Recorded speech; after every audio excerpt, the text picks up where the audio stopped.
ఎక్కడో చూసినట్టుందే. అన్నయ్య, అది మన ఈశ్వర అన్నయ్య. అరే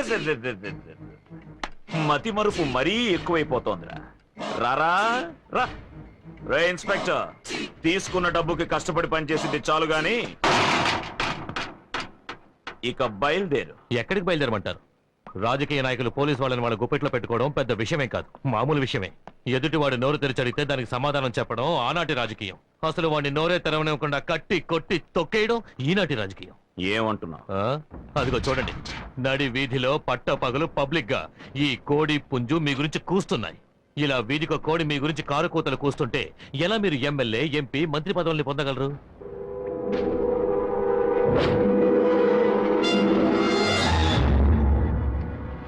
ఇలా చూడండి, ఈ 2 కోళ్ళని మీకు అప్పగించేశాను. వీటితో మీరు జింజర్ చికెన్ చేసుకున్నా సరే, చిల్లీ చికెన్ చేసుకున్నా సరే, చికెన్ 65 చేసుకున్నా సరే, లేక చక్కగా వేపుకు తిన్నా సరే, అది మీ ఇష్టం. నీ డ్యూటీ నువ్వు చేసావు, నా డ్యూటీ మిగిలింది. ఇక నువ్వు వెళ్ళొచ్చు.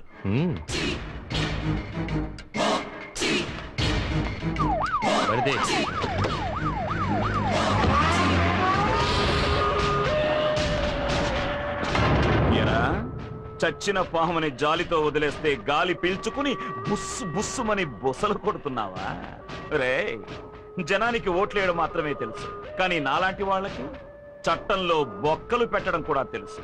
అందులో ఒకదాని గురించి చెప్తాను, విను.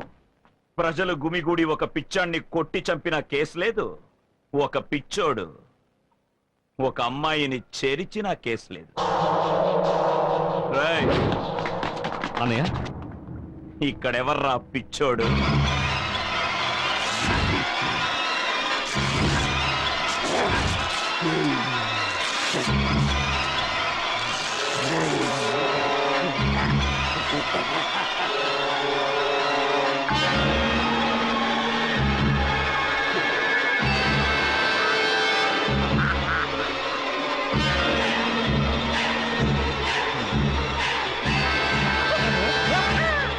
నేనే పిచ్చాడే, నేనే పిచ్చాడే, నేనే పిచ్చాడే, నేనే పిచ్చోడే, నేనే పిచ్చాడే, నేనే పిచ్చోడే, నేనే పిచ్చాడే, నేనే పిచ్చాడే, నేనే పిచ్చాడే.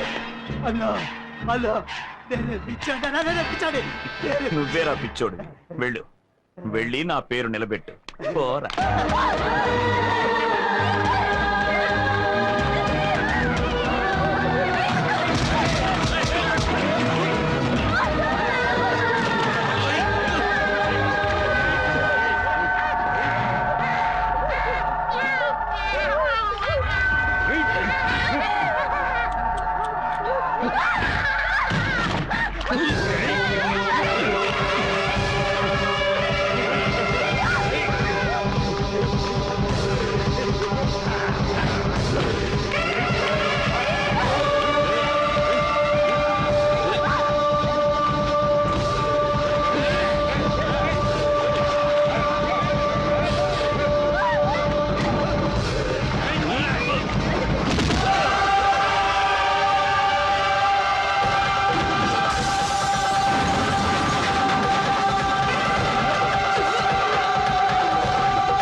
హాస్పిటల్ తీసుకెళ్దాం.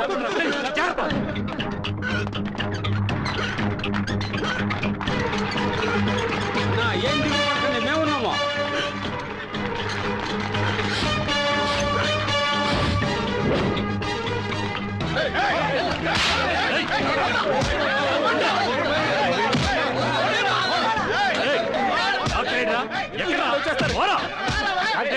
తెలీదండి.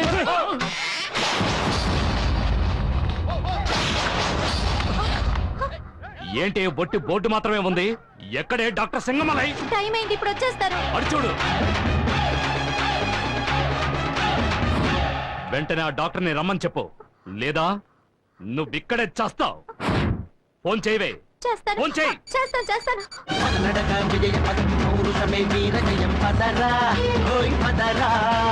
మనమే యువ సైనికులం, ఎదురొస్తే సంహారం కదరా.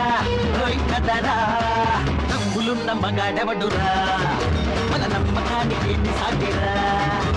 తమ్ములున్న మగాడెవడు. ఏంటి ఇక్కడ ఫోన్ చేస్తే వాడు ఎవరి చేతుల్లో పాట వస్తోంది? ఆయనకి ఫోన్ చేస్తే ఆయన ఫోన్ కాక నీ ఫోన్ పాట వస్తుందా? రేయ్ వాడిని తిప్పరా.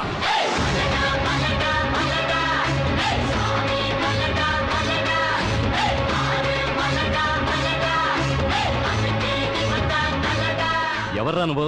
రామ్ కుమార్, డాక్టర్ రామ్ కుమార్. ఏ డాక్టర్, మా అన్నయ్యని ఇక్కడ అడ్మిట్ చేస్తాను. నువ్వు ఆయన బతికిస్తున్నావు, లేదా నువ్వు చచ్చిపోతావు. బెదిరిస్తే పంజరడానికి ఇది దారి దోపిడీ కాదు, రాజకీయం అంతకన్నా కాదు, వైద్యం రా. ఏయ్! ఏయ్! ఇక్కడ నీ కత్తికి వీడి కత్తికి ఏ కత్తికి పవర్ లేదు, నా కత్తికే పవర్ ఉంది. ఇక్కడ నేను కత్తి ఉపయోగిస్తేనే మీ అన్నయ్య బతుకుతాడు, లేదా కన్ను మూస్తాడు. మీ ఎమ్మెల్యే కన్ను ముయ్యాలా లేక కన్ను తెరవాలా? నీ తాటాకు చప్పుళ్ళన్నీ పబ్లిక్ లోను పోలీస్ స్టేషన్ లోను పెట్టుకో. ఇది హాస్పిటల్, దేవుడుండే చోటు, దేవుణ్ణి నమ్ముకుని మేం బతికే చోటు. నువ్వు అరిచి కేకలేసావనుకో, మీ అన్న సావు కేక పెడతాడు. అందరూ దూరంగా నుంచోండి, నేను నా డ్యూటీ చేయాలి. హలో, మా అన్నయ్య బతికి తీరాలి. ట్రీట్మెంటే నా చేతుల్లో ఉంది, ముగింపు ఆయన చేతుల్లో ఉంది. ఏయ్, మరి నీ చేతిలో ఏముందయ్యా? ఏయ్!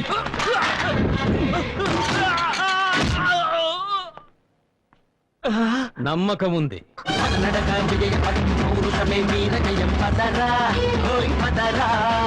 మనమే యువ సైనికులం, ఎదురొస్తే సంహారం కదరా.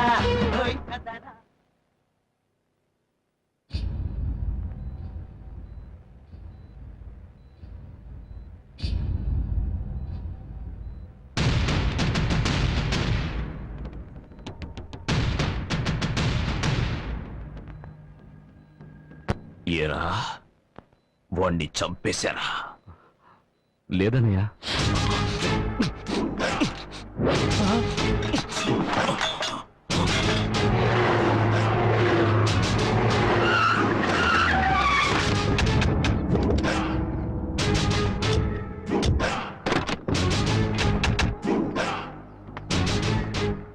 ఎక్కడే ఈశ్వర్?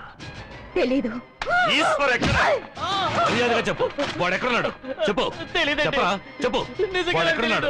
చెప్పలేదు నీ ప్రాణం తీస్తా. ఏయ్! చెప్పవే, ఎక్కడే వాడు? చెప్పు, చెప్పరా, చెప్పు. ఎక్కడికి వెళ్ళాడు ఈశ్వర్? ఈ ఊరు వదిలే పారిపోయాడా? చెప్పరా. ఎక్కడే ఆ? తెలీదు. ఆయన ఊళ్ళో లేరు. ఏయ్! కోపం వస్తే కుళ్ళబొడిచేవాణ్ణి. ఇప్పుడు దెబ్బ తినున్నాను. వాడెక్కడున్నా ప్రాణాలతో వదలనే.